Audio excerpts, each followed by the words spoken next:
Hello friends, welcome to Vel Rojan crime diaries. இன்னைக்கு நம்ம பார்க்க போற கேஸ் வந்து சில பெண்களோட வாழ்க்கையில அப்படியே நடந்த மாதிரி ஒரு உணர்வை உங்களுக்கு கொடுக்கும். அதுவும் வேலைக்கு போற பெண்கள் வந்து இந்த கேஸ் அவங்களால ரொம்ப க்ளோஸாவே ரிலேட் பண்ணி பார்க்க முடியும். ஸோ கடைசி வரைக்கும் ஸ்கிப் பண்ணாம பாருங்க. வேலைக்கு போற இடத்துல பெண்கள் எந்த மாதிரி பிரச்சனையை ஃபேஸ் பண்றாங்க, அதை எந்த மாதிரிலாம் ஹேண்டில் பண்ணலாம் அப்படிங்கிற பல முக்கியமான விஷயங்களை இந்த வழக்குல இருந்து நம்ம கத்துக்க போறோம். இந்த கேஸ் எங்க இருந்து ஆரம்பிக்குதுன்னா, நம்ம இந்தியாவில் இருக்க உத்தரகாண்ட் ஸ்டேட்ல பாரி கர்வால்ங்கிற மலைப்பகுதியில் இருக்கிற ஒரு சின்ன அழகான ஒரு கிராமம் இருக்கு. அந்த கிராமத்துல அங்கிதாங்கிற ஒரு பெண்மணி பிறந்து வளர்றாங்க. இந்த அங்கிதாவோட குடும்பத்தை எடுத்துக்கிட்டீங்கன்னா, ஒரு ஏழ்மையான குடும்பம். டெய்லி வேலைக்கு போனாதான் சாப்பிட முடியும் அப்படிங்கிற மாதிரி சூழ்நிலையில இருக்கிற ஒரு குடும்பம். ஸோ அந்த மாதிரி ஒரு கஷ்டமான குடும்பத்தில் இவங்க பிறந்து வளரும் போது அங்கிதாக்கு வாழ்க்கையில தான் ஒரு மிகப்பெரிய உயரத்துக்கு போனோம் அப்படிங்கிற ஒரு உத்வேகம் இருந்துட்டே இருக்கு. அதனால ஸ்கூல் நல்லா படிக்கிறாங்க. அதுக்கப்புறம் கல்லூரி படிப்பையும் முடிக்கிறாங்க. இப்ப கல்லூரி படிப்பை முடிச்சாச்சு, அடுத்துக்கு வேலைக்கு போகணும் அப்படிங்கிற உத்வேகம் அவங்களுக்கு ரொம்பவே அதிகமா இருக்கு. பிகாஸ் தன்னோட அப்பா அம்மா பல நாள் கஷ்டப்பட்டு இருந்துட்டாங்க. இப்போ ஒரு நல்ல வேலைக்கு போகணும், நிறைய பணம் சம்பாதிக்கணும், அம்மா அப்பாவை நல்லா பார்த்துக்கணும், சொந்த காலில் நிற்கணும் அப்படிங்கிற மாதிரி ஒரு உத்வேகத்தோட வேலை தேட ஆரம்பிக்கிறாங்க. இவங்க ஜஸ்ட் ஒரு காலேஜ், ஒரு ஆர்ட்ஸ் காலேஜில் ஒரு கோர்ஸ் முடிச்சிருக்காங்க. சரி, என்ன வேலை பார்க்கலான்னு பார்க்கும்போது ஹாஸ்பிட்டாலிட்டி ஜாப். ஃபார் எக்ஸாம்பிள், இப்போ ஒரு ஹாஸ்பிட்டலில் ரிசப்ஷனிஸ்ட்டாக வேலை பார்க்குது, ஹோட்டலில் ரிசப்ஷனிஸ்ட்டாக வேலை பார்க்குறது, இதில் ஏதோ ஃப்ரண்ட் டெஸ்க் ஜாப்புங்கிற மாதிரி சொல்லுவாங்க. அந்த மாதிரி ஒர்க் இருக்கான்னு சொல்லி பார்க்குறாங்க. அவங்களுக்கு நிறைய அட்வர்டைஸ்மெண்ட் பார்க்குறாங்க. ஒவ்வொரு ஜாப்புக்கும் அப்ளை பண்ணிட்டு வராங்க. அப்படி ஒவ்வொரு ஜாப்பா அப்ளை பண்ணிட்டு வரும்போது இதே உத்தரகாண்ட்ல மலைப்பகுதிக்கு செக்லூடடா உள்ள, அதாவது அடர்ந்த காட்டு பகுதிக்குள்ள வனந்தராங்கிற ஒரு ரெசார்ட் இருக்கு. அந்த ரெசார்ட்ல அட்வர்டைஸ்மெண்ட் கொடுத்துருக்காங்க. இந்த மாதிரி எங்க ரெசார்ட்டுக்கு ஃப்ரண்ட் டெஸ்க்ல ஒரு பெண் வேணும். எங்க ரெசார்ட் வந்து செக்லூடடா இருக்கு. ஸோ டெய்லி வீட்ல இருந்து போயிட்டு வர முடியாது. ஸோ இங்கே நீங்க தங்குற மாதிரி இருக்கும். உங்களுக்கு தனியா ரூம் கொடுத்துருவோம், சாப்பாடு கொடுத்துருவோம், ஃப்ரண்ட் டெஸ்க் ஜாப்பு, 10,000 ரூபாய் சம்பளம் தரோங்கிற மாதிரி ஒரு அட்வர்டைஸ்மெண்ட் கொடுத்துருந்தாங்க. இதை பார்க்கும்போது அங்கிதாக்கு பயங்கர ஹாப்பி ஆயிடுச்சு. ஆஹா, நல்ல வேலையாச்சே, இருக்க இடம், இருப்பிடம், சாப்பாடு எல்லாம் போட்டு 10,000 ரூபாய் தர்றாங்களே, உண்மையிலே இது ஒரு பெரிய அமௌண்ட் அவங்க குடும்பத்தை பொறுத்த வரைக்கும். அதனால இந்த வேலைக்கு வந்து அப்ளை பண்றாங்க. இப்போ அவங்களும் கான்டாக்ட் பண்றாங்க.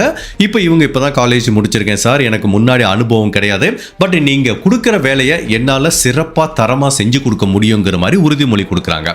அப்ப அந்த ரெசார்ட்ல இருந்து அந்த மேனேஜ்மெண்ட் என்ன சொல்றாங்கன்னா, இங்க பாருமா, நாங்க ஏற்கனவே சொல்லியிருந்த மாதிரி எங்க ரெசார்ட் பார்த்தேன்னா ஒரு அடர்ந்த காட்டு பகுதிக்குள்ள இருக்கு. நீ டெய்லி உங்க வீட்ல இருந்து வந்துட்டு போக முடியாது, இங்க தான் தங்குற மாதிரி இருக்கும். அது உனக்கு ஓகேவான்னு கேக்குறாங்க.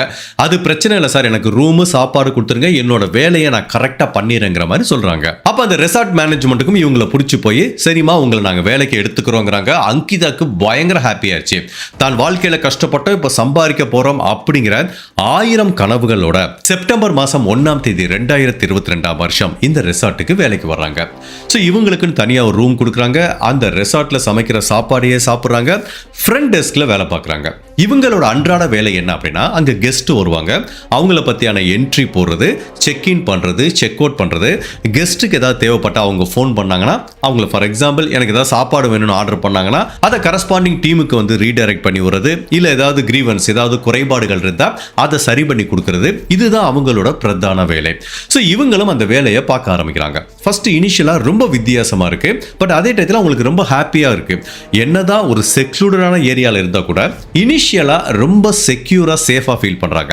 ஃபர்ஸ்ட் ஜஸ்ட் திங்க் பண்ணி பாருங்க, ஒரு 19 வயசு பொண்ணு இந்த மாதிரி ஒரு அடர்ந்த காட்டுக்குள்ள இருக்க ரெசார்ட்ல தனியா தங்கி வேலை பார்க்கும்போது ஒரு சின்ன பய உணர்வு வரதான் செய்யும்.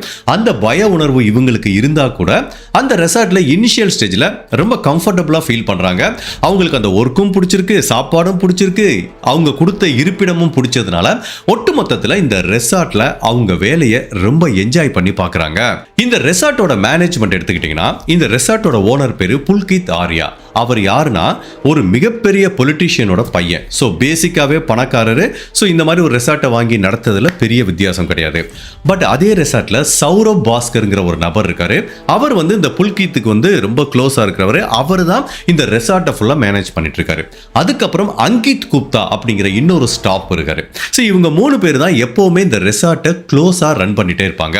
ஸோ இந்த 3 பேரும், அதுலயும் இந்த ரெசார்ட் ஓனர் புல்கித் ஆர்யா தான் இந்த அங்கிதாங்கிற பெண்ணோட க்ளோஸ் க்ளோஸா ஒர்க் பண்றாரு, இன்னைக்கு எத்தனை பேர் வந்தாங்க, செக் இன் பண்றாங்க, செக் அவுட் பண்றாங்க, அடுத்து எத்தனை கெஸ்ட் வர போறாங்க அப்படிங்கிற மாதிரி பலவித தகவல்களை இவங்க 2 பேர் தான் ஷேர் பண்ணிக்கிறதுனால அங்கிதாவை பொறுத்த வரைக்கும் இந்த ரெசார்ட்டோட ஓனர் புல்கித் ஆர்யாங்கிற நபரோட க்ளோஸா ஒர்க் பண்ற மாதிரி ஒரு சூழ்நிலை இருக்கு. இப்ப அங்கிதா அந்த ரெசார்ட்ல ஒர்க் பண்ணும்போது ஃபர்ஸ்ட் ஒரு 2-3 நாள்லயே ஒரு மிகப்பெரிய வித்தியாசத்தை உணர்றாங்க.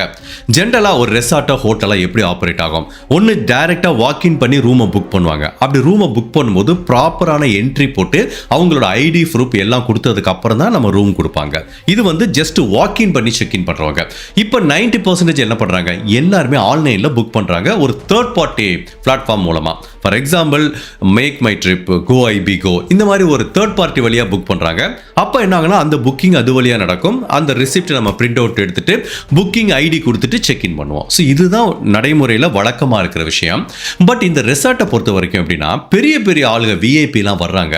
பட் யாருமே ப்ராப்பரா என்ட்ரி போற மாதிரி தெரியல, ப்ராப்பரா செக் இன் பண்ற மாதிரி தெரியல, ப்ராப்பரா செக் அவுட் பண்ற மாதிரி தெரியல. ஏன் பல முறை பல கெஸ்ட் வர்றாங்க, எந்த விதமான ப்ராப்பரான என்ட்ரியும் இல்ல ஒரு டூரிஸ்ட் வர்ற மாதிரியும் தெரியல, இல்ல இந்த மாதிரி தேர்ட் பார்ட்டி அப்ளிகேஷன் வழியாவும் ரூம் புக் பண்ணிட்டு வர்ற மாதிரி தெரியல. ஒட்டு மொத்தத்தில் எதுவுமே ப்ராப்பரா நடக்கிற மாதிரி தெரியல. அதாவது இங்க எத்தனை பேர் வந்து தங்கிட்டு போறாங்க, அதுக்குரிய ரெக்கார்டு இதான் அப்படிங்கிற மாதிரி எதுவுமே சரியா ரெக்கார்ட் செய்யப்படாததுனால இந்த ரெசார்ட் மேனேஜ்மெண்ட் மேல அங்கிதாக்கு ஒரு சின்ன சந்தேகம் வருது. பட் அப்படி இருந்தாலும் அவங்க மனசை எப்படி சமாதானப்படுத்திக்கிறாங்கன்னா, எவன் என்ட்ரி போட்டா என்ன போடாட்டா என்ன, நம்ம வேலையை பார்ப்போம், வந்தா என்ட்ரி போட போறோம், என்ட்ரி போடாம யாருக்காவது ரூம் கொடுக்கிறது ஓனரோட ரிஸ்க், அதை பத்தி நம்மளுக்கு பிரச்சனை இல்லை, நம்மளை தொந்தரவு பண்ணாத வரைக்கும் பிரச்சனை இல்லை அப்படிங்கிற மாதிரி நினைச்சுதான் இந்த ரெசார்ட்ல அவங்க ஒர்க்கை கண்டினியூ பண்ணிட்டு இருக்காங்க. அங்கிதாவை பொறுத்த வரைக்கும் தன்னோட குடும்ப சூழ்நிலை காரணமா என்னதான் 10,000 ரூபாய் ஒரு சின்ன சேலரியா இருந்தா கூட அவங்களுக்கு ஒரு பெரிய அமௌண்டா தெரிஞ்சு குடும்பத்தை விட்டு இந்த மாதிரி காட்டுக்குள்ள அடர்ந்த காட்டுக்கு நடுவுல இருக்க ஒரு ரெசார்ட்ல வந்து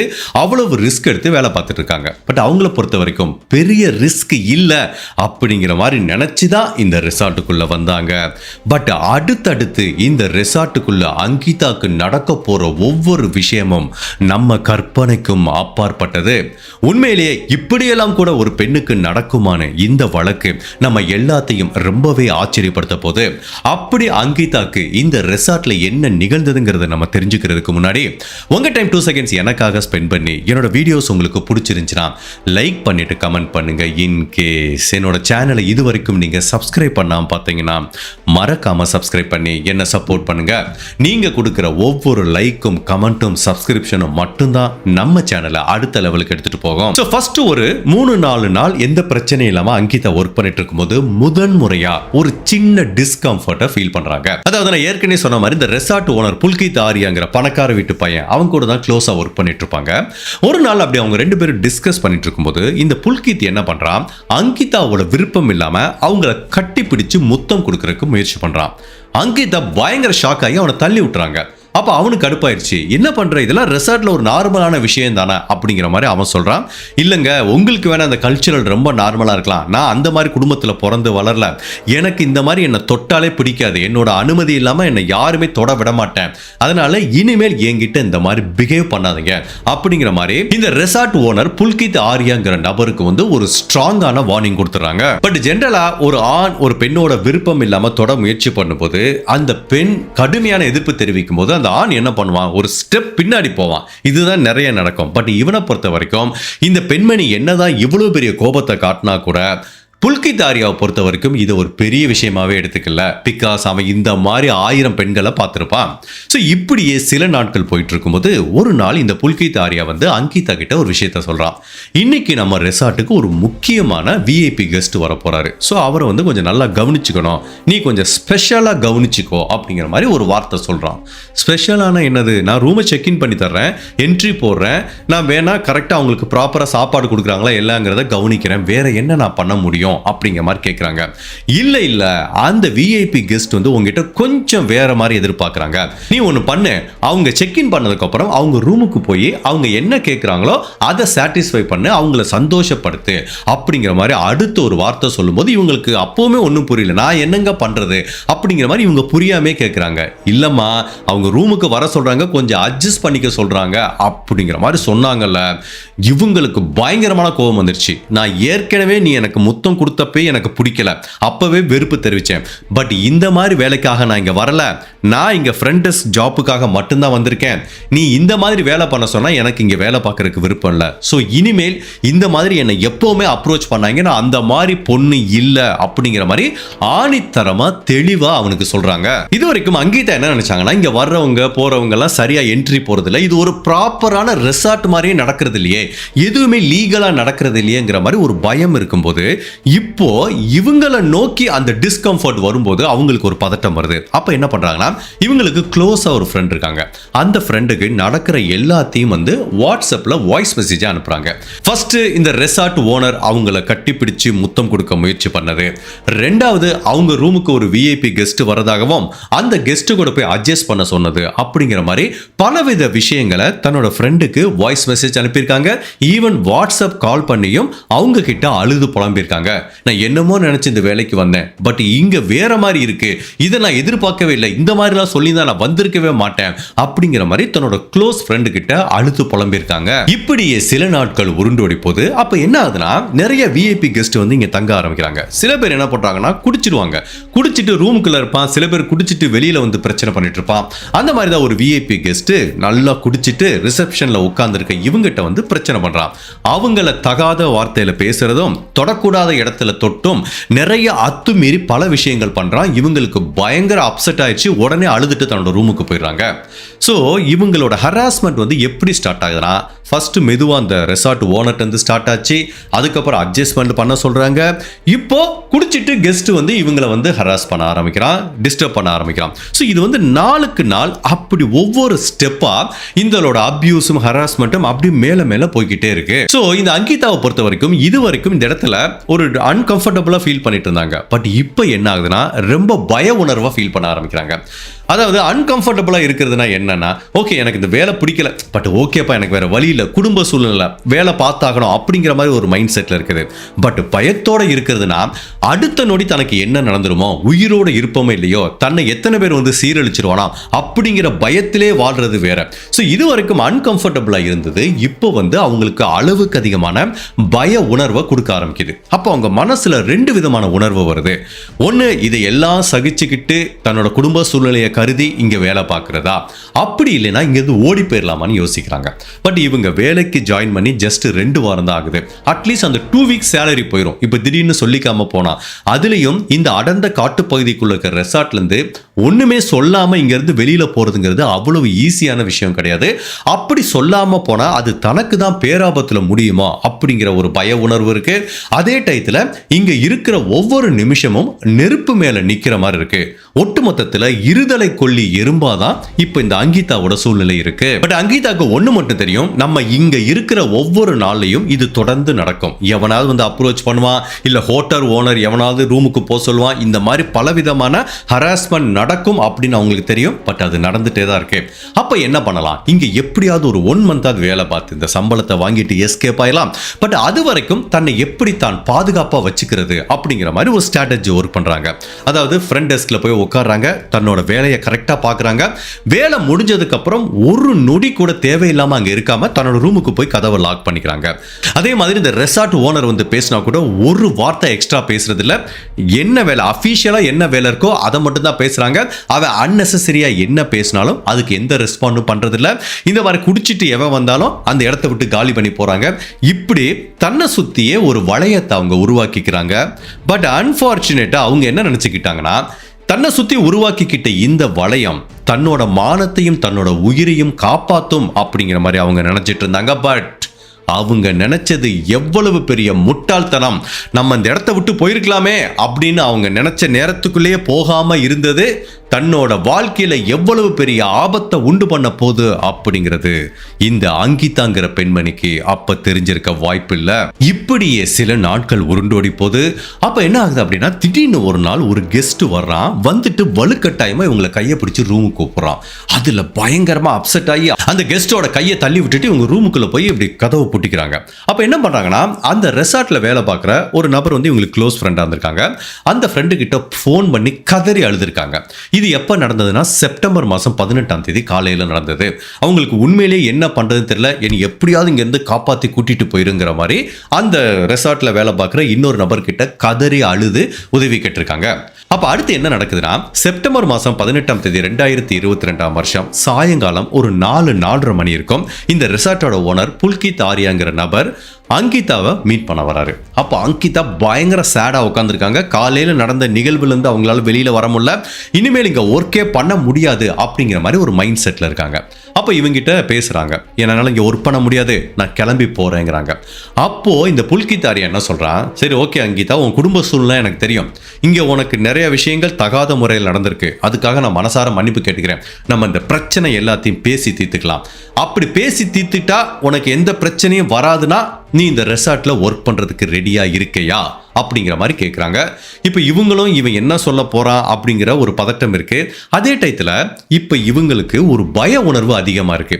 பிகாஸ் இவங்க கிளம்புறேன்னு சொல்லிட்டாங்க. அதே டயத்தில் இந்த ரெசார்ட் ஓனர் தன்னை இங்கேருந்து கிளம்ப விடாமல் இருக்கிறதுக்கு என்ன வேணாலும் பண்ணுவான்னு தெரியும். அதனால அவன் என்ன சொன்னாலும் இவங்க கேட்டு போகிற சூழ்நிலை தான் இருக்காங்க. சரி ஓகே சார் சொல்லுங்க அப்படிங்கிற மாதிரி சொல்கிறாங்க. அப்போ இவன் என்ன சொல்கிறான், நம்ம ஒன்று பண்ணுவோம், நம்ம சில முக்கியமான விஷயங்களை டிஸ்கஸ் பண்ணணும், அதை வந்து இந்த ரெசார்ட்டுக்குள்ளே வச்சு பண்ண வேணாம், நம்ம இங்கே பக்கத்தில் வெளியில் இன்னொரு இடத்துக்கு போய் டிஸ்கஸ் பண்ணலாங்கிற மாதிரி ஒரு செக்லூடரான ஒரு தனிமைப்படுத்தப்பட்ட ஐசோலேட்டட் ஏரியாவுக்கு இவங்களை கூட்டு போகிறான். அங்கே போகணுங்கிற மாதிரி சொல்கிறான். அப்போ இவங்களுக்கு என்ன மாதிரி ரியாக்ட் பண்ணுறதுனே தெரியல. ரெசார்ட்டுக்குள்ளேயே பாதுகாப்பு இல்லைங்கிற மாதிரி ஃபீல் பண்ணுறாங்க. இப்போ தனியாக இந்த காட்டுக்குள்ள ஒரு அடர்ந்த பகுதிக்கு தன்னை தனியாக கூட்டு போகிறேன்னு சொல்கிறானே அப்படிங்கிற மாதிரி ஒரு பதட்டம் வருது. அப்படி இருந்தாலும் சரி ஓகே, ஏதோ பிரச்சனையை தீக்கணுங்கிறனால தான் கூட்டு போகிறேங்கிறாங்கிற மாதிரி இவங்க மனசாரவும் ஒத்துக்க முடியல.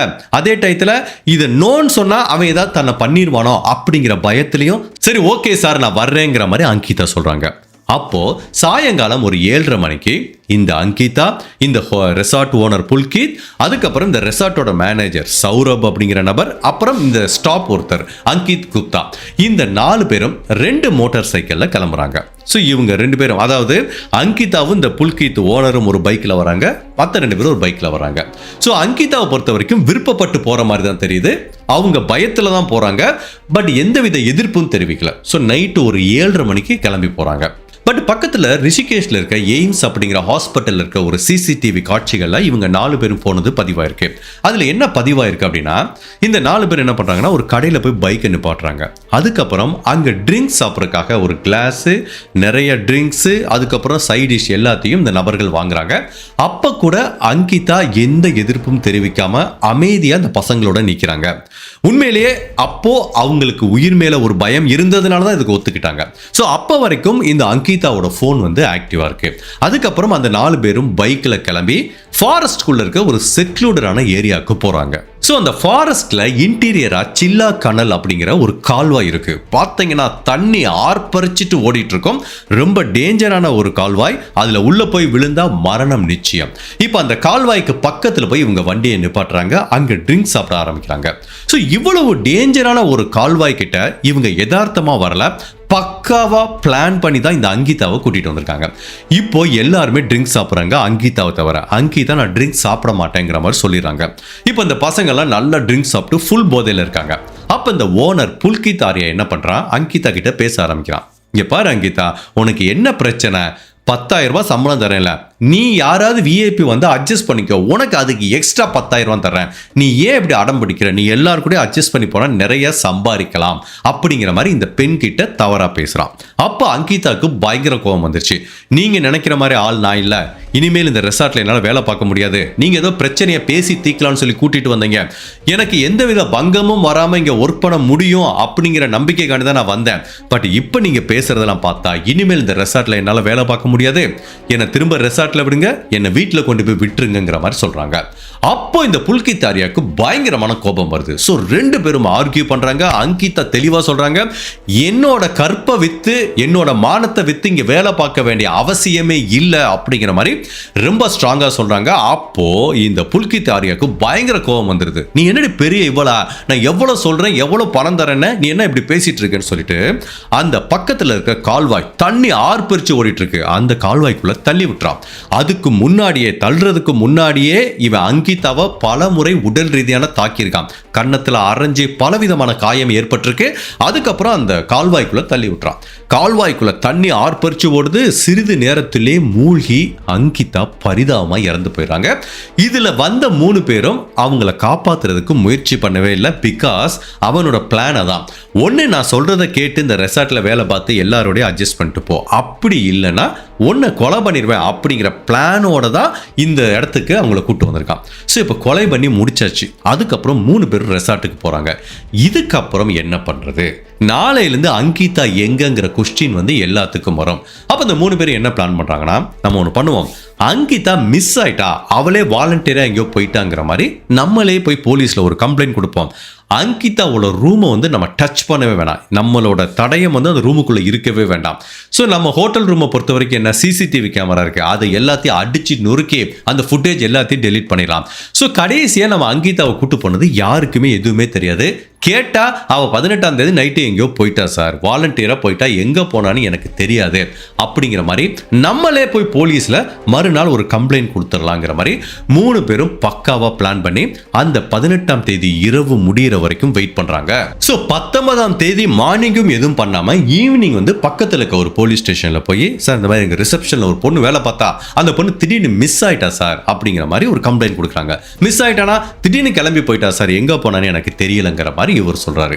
சோ இப்போ என்ன ஆகுது அப்படின்னா, இந்த மிஸ்ஸிங் கேஸை பத்தி இந்த அங்கிதாவோட ஃபேமிலிக்கு தெரிய வருது. அப்படி அவங்க சொந்தக்காரங்க அப்படி அந்த ஏரியால எல்லாத்தையும் பரவ ஆரம்பிக்குது. அங்கிதாங்கிற இந்த மாதிரி ரெசார்ட்ல வேலை பார்த்த ஒரு பொண்ணு மிஸ் ஆயிட்டானு. பட் அப்பதான் அங்கிதாவோட ஃப்ரெண்டு வராங்க. ஆகா, இந்த ரெசார்ட்ல ஏற்கனவே அவளுக்கு அவ்வளவு கொடுமை நடந்துட்டு இருந்துச்சு. அவளை கட்டிப்பிடிச்சு முத்தம் கொடுக்க முயற்சி பண்ணாங்க. வர்ற கெஸ்ட்டுக்கு சர்வீஸ் பண்ண சொல்லி விருப்பம் இல்லாம ஃபோர்ஸ் பண்ணாங்க. இந்த மாதிரி என்னென்னமோ தவறுகள் பண்ண அவளை உந்துதல் பண்ணாங்க. அங்கிதா எதுக்குமே முடியாதுன்னு சொல்லிட்டா அப்படிங்கிறதையும் அவங்க வாய்ஸ் மெசேஜ்ல கதறி அழுததையும் இவங்க என்ன பண்றாங்கன்னா அவங்க ரிலேட்டிவ் கிட்ட ஷேர் பண்றாங்க. ஈவன் ஒரு ஸ்டேஜ்ல அது மீடியால கசிய ஆரம்பிச்சிருச்சு.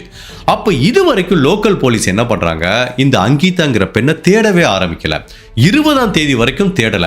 பட் இப்போ இந்த இன்ஃபர்மேஷன் வந்து மீடியால லீக் ஆகி பொதுமக்கள் கிட்ட இருந்து அழுத்தம் வந்ததுக்கு அப்புறம் வேற வழியே இல்லாம 20ஆம் தேதி போலீஸ் ஆஃபீஸர் அஃபிஷியல் அந்த கம்ப்ளைண்ட்டை எடுத்து இதை இன்வெஸ்டிகேட் பண்றதுக்கு ஒரு எஸ்ஐடி டீம் வந்து ஃபார்ம் பண்றாங்க. ஸ்பெஷல் இன்வெஸ்டிகேஷன் டீம் ஃபார்ம் பண்ணி இந்த அங்கிதாவை வந்து தேட ஆரம்பிக்கிறாங்க. ஸோ ஃபர்ஸ்ட் அவங்க என்ன பண்றாங்கன்னா, இந்த விசாரணையை ரெசார்ட்ல இருந்து ஆரம்பிக்கிறாங்க. ஆப்வியஸ்லி எடுத்தோடனே சிசிடிவி காட்சிகள் தான் செக் பண்ணுவாங்க. பட் அந்த சிசிடிவி கேமரா உடைக்கப்பட்டிருக்கு, ஃபுட்டேஜும் இல்லைங்கிறதுனால அந்த ஓனர் என்ன சொல்றாரு, சார் ரொம்ப நாளாக கேமரா ரிப்பேரா இருக்கு, அதனால எங்களுக்கு உண்மையிலே எந்த ஃபுட்டேஜும் இல்லை அப்படிங்கிற மாதிரி சொல்றாரு. இதுவே முதல் ரெட் ஃபிளாக். பட் ஏற்கனவே இந்த ஹோட்டல் அவங்களுக்கு என்ன மாதிரி அநீதி நடந்தது, அந்த ஓனரும் என்ன பண்றான் அப்படிங்கிற எல்லா வாட்ஸ்அப் வாய்ஸ் மெசேஜும் இந்த எஸ்ஐடி டீம் கிட்ட இருக்கு. ஸோ அவங்கள பொறுத்த வரைக்கும் ஒரு ஸ்ட்ராங்கான நம்பிக்கை என்னன்னா, இந்த ரெசார்ட்டுக்குள்ள வச்சுதான் அங்கிதாக்கு ஏதோ ஒரு விஷயம் நிகழ்ந்திருக்கும். அப்போ ஃபர்ஸ்ட் இந்த எஸ்ஐடி டீம் அவங்களோட முதல் கட்ட விசாரணை எங்க இருந்து ஆரம்பிக்கிறாங்கன்னா, அங்கிதாவோட செல்போனை பார்க்குறாங்க.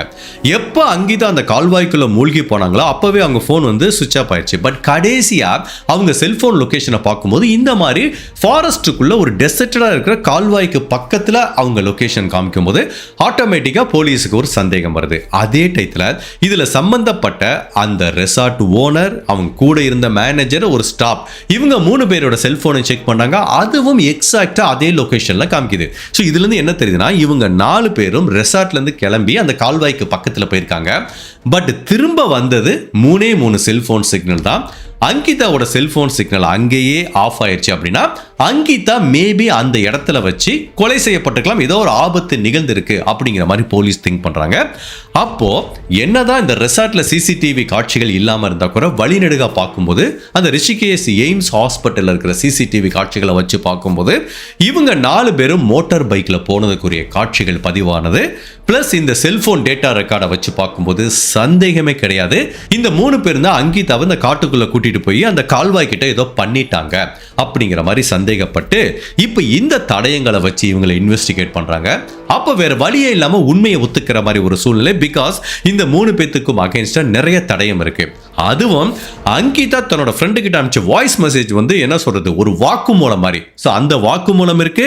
பிளஸ் இவங்க செல்போன் டேட்டா ரெக்கார்ட், அதுக்கப்புறம் அந்த எய்ம்ஸ் ஹாஸ்பிட்டல் இந்த சிசிடிவி காட்சிகள், இதை எல்லாத்தையும் வச்சு கடைசியா எந்த இடத்துல வச்சு இவங்களோட செல்போன் வந்து ஆஃப் ஆச்சோ அந்த இடத்துல போய் என்னடா பண்ணீங்க அப்படிங்கிற மாதிரி 3 பேர்கிட்டையும் கேட்குறாங்க. அப்போ அந்த 3 பேரும் ஃபைனலாக சொல்லிடுறாங்க, சார் எங்களுக்குள்ள ஆர்கியூமெண்ட் வந்தது, அந்த கால்வாய்க்குள்ளே தள்ளி விட்டுட்டோம் அப்படிங்கிற மாதிரி சொல்கிறாங்க. இப்போ உடனே ஒரு போலீஸ் டீம் அங்கே போகிறாங்க, அந்த கால்வாயை ஃபுல்லாக சல்லடை போட்டு தேடுறாங்க. இந்த இடத்துல அவங்க மூழ்கடிச்சா எந்த இடத்துல அவங்க உடல் கிடைக்கும்னு அனலைஸ் பண்ணி கரெக்டாக இவங்க கொலை செய்யப்பட்டு ஒரு 4-5 நாள் கழிச்சு அங்கிதாவோட உடலை எடுக்கிறாங்க. ஸோ அவங்க உடலை பிரேத பரிசோதனை பண்ணி பார்க்கும்போது ஆப்வியஸ்லி அவங்க தண்ணிக்குள்ளே மூழ்கடிச்சு தான் கொலை செய்யப்பட்டிருக்காங்கன்னு தெரியுது. அதை எல்லாத்தையும் தாண்டி இவங்க இறந்து போகிறதுக்கு முன்னாடி அவங்க உடம்புல நிறைய காயங்கள் ஏற்பட்டிருக்கு. தட் மீன்ஸ் இந்த 3 பேரும் ஃபிசிக்கலாக இந்த பெண்ணை ஏதோ அட்டாக் பண்ணி தான் இந்த கால்வாய்க்குள்ள தள்ளி விட்டுருக்காங்க. ஸோ ஃபைனலா இந்த தடயங்களை வச்சு அங்கிதாவை கொலை பண்ண குற்றத்துக்காக இந்த ரெசார்ட் ஓனர், மேனேஜர், அந்த ஸ்டாஃப் 3 பேரையும் அரெஸ்ட் பண்றாங்க. இப்போ இவங்களுக்கு அகைன்ஸ்டா நிறைய தடயங்கள் இருக்கு. ஃபர்ஸ்ட் இவங்க சொன்ன வாக்குமூலம் ஒத்துக்கிட்டாங்க, இந்த பசங்க நாங்க தான் அந்த கொலையை பண்ணோம். ரெண்டாவது செல்போன் டேட்டா ரெக்கார்ட், அதாவது அங்கிதாவோட கொலை பண்ணப்பட்ட இடத்துல இவங்க 3 பேரும் இருந்ததுக்குரிய தடயம் கிடைக்குது. அதுக்கப்புறம் இதுக்கு முன்னாடி அவங்க அனுப்பிச்ச வாய்ஸ் மெசேஜ், வாட்ஸ்அப் கால், அதுக்கப்புறம் இந்த கொலை செய்யப்பட்ட அன்னைக்கு காலையில அங்கிதா அந்த ரெசார்ட்ல வேலை பார்க்குற ஒரு நபர்கிட்ட ஃபோன் பண்ணி அழுதாங்க. அந்த நபரும் இதுல ஒரு மிக முக்கியமான சாட்சியா பார்க்கப்படுறாரு. அதுக்கப்புறம் எய்ம்ஸ் அந்த ஹாஸ்பிட்டல் கிடைச்ச சிசிடிவி காட்சிகள், இது எல்லாத்தையும் வச்சு லிங்க் பண்ணி பார்க்கறாங்க. என்ன நடந்திருக்கும் அப்படிங்கறத போலீஸ் யூகிக்க முடியுது. அந்த பெண்ணுக்கு அங்க ஒரு கொடுமை நடந்திருக்கு, தன்னோட ஃப்ரெண்டு கிட்ட சொல்லி அழுதுருக்காங்க. அதுவும் சம்பந்தப்பட்டனை காலையில ரெசார்ட்ல வேலை பார்க்குற ஒருத்தட்ட அழுதுருக்காங்க. அதுக்கப்புறம் இவங்க 3 பேரோட செல்போனும் ஒரு இடத்துல ட்ராக் செய்யப்படுது. எந்த இடத்துல செல்போன் ஆஃப் ஆனதோ அந்த இடத்துல இவங்க சடலம் கண்டுபிடிக்கப்படுது. அங்கிதாக்கு என்ன நடந்ததுங்கிறது இவங்க கன்ஃபெஷன் பண்ணிக்கிட்டாங்க. இதுக்கு மேல என்ன வேணும்? ஸோ இந்த 3 பேர்த்தையும் அரெஸ்ட் பண்றாங்க. இந்த 3 பேர் மேலையும் 3 விதமான வழக்குகள் பதிவு செய்யப்படுது. ஃபர்ஸ்ட் கொலை வழக்கு, அதுக்கப்புறம் ஒரு கிரிமினல் வழக்கு, அதுக்கப்புறம் இந்த மாதிரி தடயங்களை வந்து அழிக்க முயற்சி பண்ண வழக்கு. இப்போ இந்த 3 வழக்குகளும் இந்த 3 பேர் மேலையும் பதிவு செய்யப்பட்டு இந்த வழக்கு நீதிமன்றத்துக்கு விசாரணைக்கு போகுது. பட் இதுல குற்றம் சுமத்தப்பட்ட அந்த புல்கித் ஆர்யா ஒரு மிகப்பெரிய அரசியல்வாதியோட பையன். ஸோ அவரை காப்பாத்துறதுக்கு பலவிதமான லெவல்ல வந்து போராட்டம் நடக்குது. இப்போ டிஃபென்ஸ் டீம் என்ன மாதிரி ஒரு ஸ்ட்ராட்டஜி யூஸ் பண்றாங்கன்னா, இந்த பசங்க அந்த கொலையே பண்ணல அப்படிங்கிறதெல்லாம் சொல்ல முடியாது. ஏன்னா செல்போன் டேட்டா ரெக்கார்டு, சிசிடிவி வச்சு கடைசியா அங்கிதாவை இவங்க தான் அந்த காட்டுக்குள்ள கூட்டிட்டு போனாங்கன்னு தெரியுது. அப்போ அவங்க என்ன மாதிரி பிட்ட போடுறாங்கன்னா, இல்ல இது கொலையெல்லாம் கிடையாது, போன இடத்துல ஒரு ஆக்சிடென்ட் ஆயிடுச்சு, ஜஸ்ட் ஒரு கேஷுவலா ஃப்ரெண்ட்ஸ் எல்லாம் போயிருக்காங்க, போன இடத்துல இது ஒரு ஆக்சிடென்ட் அப்படிங்கிற மாதிரி என்னமோ கம்பி கட்டுற கதையெல்லாம் சொல்லி இந்த 3 பேரை காப்பாற்ற எவ்வளவு முயற்சி பண்ணா கூட இந்த 3 பேத்துக்கும் அகைன்ஸ்டா நிறைய தடயங்கள் இருக்கிறதுனால இந்த 3 பேரும் குற்றவாளிங்கிற மாதிரி உறுதி செய்யப்பட்டு இந்த 3 பேத்துக்கும் கடைசி வரைக்கும் பரோல்ல வெளிவர முடியாத மாதிரி ஆயுள் தண்டனை கொடுக்குறாங்க. இந்த கேஸோட பியூட்டி என்ன தெரியுமா? 1 மாசத்துக்குள்ள எல்லாமே நடந்து முடிஞ்சிருச்சு. ஒரு பெண்ணோட வாழ்க்கை 1000 கனவுகளோட ஒரு ரெசார்ட்டுக்கு வேலை பார்க்க போனவங்களோட அந்த பெண்ணோட வாழ்க்கையோட லைஃப் சைக்கிள், இந்த கேஸோட லைஃப் சைக்கிள் ஜஸ்ட் 1 மந்த்ல முடிஞ்சிருச்சு. செப்டம்பர் மாதம் 1ஆம் தேதி வேலைக்கு போறாங்க. ஒரு 2-3 வாரம் வந்து அவங்களுக்கு அங்கே கொடுமை நடக்குது. 18ஆம் தேதி கொலை செய்யப்படுறாங்க. 21ஆம் தேதி ஸ்பெஷல் இன்வெஸ்டிகேஷன் டீம் ஃபார்ம் பண்றாங்க. 25ஆம் தேதி அவங்க உடலை கண்டுபிடிக்கிறாங்க. 29ஆம் தேதி இவங்களை அரெஸ்ட் பண்றாங்க. ஸோ ஒட்டுமொத்தத்தில் இந்த 1 மந்த்லயே இந்த கேஸ் முடிவுக்கு வருது. பட் அன்பார்ச்சுனேட்டா 1000 கனவுகளோட அந்த ரெசார்ட்டுக்கு வேலைக்கு போன அங்கிதாவோட வாழ்க்கை அந்த ரெசார்ட்லயே முடிஞ்சு போயிருது. இந்த கேஸோட முன்னுரையில் நான் சொன்ன மாதிரி இப்போ இந்த கேஸை நிறைய பெண்கள் அவங்களோட வாழ்க்கையில ரிலேட் பண்ணி பார்க்க முடியும். அதுவும் வேலைக்கு போற பெண்கள். கண்டிப்பா சொல்றேன், நீங்க இந்த வீடியோல லட்சக்கணக்கான பேர் பார்ப்பீங்க. அதுல சில பேருக்கு கண்டிப்பா உங்களால ரிலேட் பண்ண முடியும். வேலை பார்க்குற இடத்துல இந்த மாதிரி பல கொடுமைகளை அனுபவிப்பீங்க. பட் குடும்ப சூழ்நிலை காரணமா வேற வழியே இல்லாம எல்லாத்தையும் பொறுத்துட்டு வேலை பார்க்குற மாதிரி ஒரு சூழ்நிலை ஏற்படும். அதுல 100% வந்து சந்தேகமே கிடையாது. அப்போ இந்த காலத்துல பெண்கள் வேலைக்கு போயிட்டு வர்றது எவ்வளவு சேலஞ்சிங்கான விஷயமா இருக்கும். அப்ப பெண்கள் என்ன பண்ணணும்? தன்னையே தாங்கள் பாதுகாத்துக்கணும், வேற வழி இல்லை. ஸோ இந்த மாதிரி வேலைக்கு போற பெண்கள் இந்த மாதிரி சூழ்நிலையை எப்படி ஹேண்டில் பண்றது அப்படிங்கிறத பத்தி சில முக்கியமான விஷயங்கள் நான் படிச்சு வச்சிருக்கேன், அதை ஷேர் பண்ணிக்க போறேன். ஸோ இந்த கேஸ் இதோட முடிஞ்சது. இல்ல வேலை பார்க்குற பெண்கள் இந்த மாதிரி பிரச்சனை எனக்கு இருக்கு பிரதர், இல்ல நான் வேலைக்கு போறேன், இந்த மாதிரி பிரச்சனை வந்து அதை எப்படி ஹேண்டில் பண்ணணுங்கிறத நான் தெரிஞ்சுக்கணும்னு நினைக்கிறேன் அப்படின்னா இந்த வீடியோ கண்டினியூ பண்ணுங்க. ஒரு 10 பாயிண்ட் நான் படிச்சு வச்சிருக்கேன், அதை உங்ககிட்ட நான் ஷேர் ஷேர் பண்றேன். ஜெனரலா இப்ப இந்த காலத்துல ஐடி வேலைக்கு போற பொண்களுக்கு வந்து கொஞ்சம் பிரச்சனை கம்மி தான். இப்ப இன்ஃபோசிஸ் மாதிரி ஒரு கம்பெனி, ஹச்சிஎல், காக்னிசன் அப்படிங்கும்போது ஒரு ஸ்டாண்டர்டான கம்பெனி. அந்த ஒர்க் பிளேஸை பத்தி நீங்க விசாரிக்கணும்லாம் அவசியம் இல்லை. அது ஒரு எம்என்சி கம்பெனி. ஸோ அங்கேயும் நிறைய பிரச்சனை இருக்கும். பட் இந்த அளவுக்கு பெண்களுக்கு பாதுகாப்பு குறைபாடெல்லாம் இருக்காது. பட் அதே டயத்தில் ஒரு பெண் லேபர் வேலைக்கு போறாங்க, எவனோ ஒரு ஏஜென்ட் கூட்டிட்டு போறான், ஏதோ ஒரு தீப்பெட்டி தொழிற்சாலை கூட்டிட்டு போறாங்க. இந்த மாதிரி போகும்போது நீங்க ஃபர்ஸ்ட் ஆஃப் ஆல் எந்த இடத்துக்கு வேலைக்கு போறீங்களோ அதை பத்தி கொஞ்சம் நல்லா விசாரிச்சுக்கோங்க. ஒன்று உங்க தெரிஞ்சவங்க மூலமா விசாரிங்க, இல்லை ஏற்கனவே வேலை பார்க்குறவங்க மூலமா விசாரிங்க. உண்மையிலே இந்த இடத்துல வேலைக்கு போனால் தனக்கு சேஃபா, அந்த ஃபேக்ட்ரி எங்க இருக்கு, வேலை பார்க்குற இடம் எங்க இருக்கு, அங்க போனால் நம்ம சேஃபா காலையில் போனால் சாயங்காலம் திரும்ப பாதுகாப்பாக வீட்டுக்கு வர முடியுமா அப்படிங்கிற ஃபர்ஸ்ட் அந்த ஒர்க் பிளேஸோட சேஃப்டியை வந்து நீங்க கண்டிப்பா தெரிஞ்சு வச்சுக்கணும். ரெண்டாவது, வேலைக்கு போற இடத்துல ஒரு எம்ப்ளாயர் நம்மளை எப்படி ட்ரீட் பண்றாங்க அப்படிங்கிறத பார்க்கணும். அதாவது அவங்க எதுக்கு நம்மளுக்கு சம்பளம் கொடுக்குறாங்க, அவங்க கொடுக்குற வேலையை நம்ம கரெக்டாக செய்யறோமா, அவ்வளோதான். அந்த வேலையை நான் செஞ்சேன்னா சம்பளம் கொடுக்குறேன், மற்றபடி என்ன கண்ட்ரோல் பண்றதுக்கு உனக்கு எந்த வித ரைட்ஸும் கிடையாது.